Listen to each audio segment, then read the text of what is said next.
rag hubinaya in ay dhaleen caruurtooda iyo in kale kadib kala shaki soo kala dhaxgalay iyaga iyo xaasaskooda.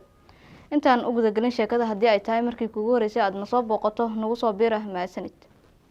waxaa soo baxaya warar sheegaya in ragga ku nool dalka Uganda ay aad u doorbidayaan ama ay aad u daneynayaan in ay ogaadaan DNA-ga aabanimada kadib markii uu kala shaki soo kala dhaxgalay qoysas badan oo dalka Uganda ku nool.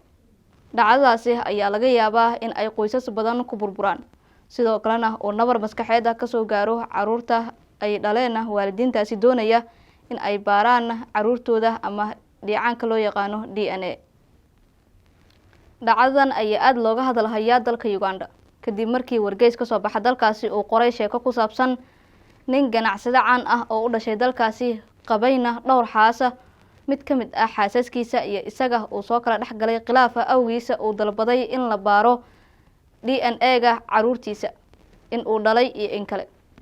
waxaana la ogaaday in baaritaanka DNA-ga kadib caruurta ay xaasaskiisa u dhaleen oo gaarayay 25 caruur ah uu dhalay 15 oo kaliya. maalqabeenkan iyo qoysaskiisuba wali si cad uguma aysan hadlin arintan. sax ahaanshaha sheekadana wargeyska qoray si madax bannaan looma xaqiijin karo. balse sheekadan ayaa sidii dab kayn qabsaday oo kale ugu dhex faaftay bulshada dalka Uganda. waxayna muran weyn soo kala dhexgelisay qoysas badan bilihii u dambeeyay. taasi oo keentay in xildhibaanada qaar ee dalka Uganda ay ragga ka codsadaan in ay joojiyaan dhibaatada ay ku hayaan qoysaskooda iyo caruurtooda. arrintaas ugu walwalka badan ayuu wargeyskan ku sheegay in ay bateen khilaafaadka soo kala dhaxgala qoysaska dalka Uganda. sida ay boolisku sheegeenna boolisku waxa ay gacanta ku soo dhigeen muwaadin Israel ka soo jeeda oo dalka Uganda ku nool kadib markii uu dilay xaaskiisa kadib natiijada baaritaanka DNA oo uu marsiiyay ilmihiisa oo 6 bilood jir ah. baaritaankaasi oo cadeeyay in ilmahan 6 bilood jirka ah uusan isagu dhalin. muwaadinkan Israel ka soo jeeda ayaana wali wax dacwad ah lagu soo oogin.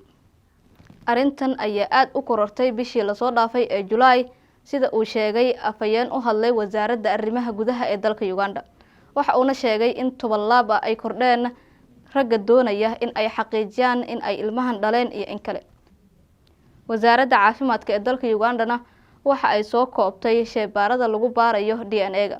waxayna sheegtay in 3 shaybaar oo kaliya oo ay leedahay dawladda lagu baarayo dhalashada DNA-ga.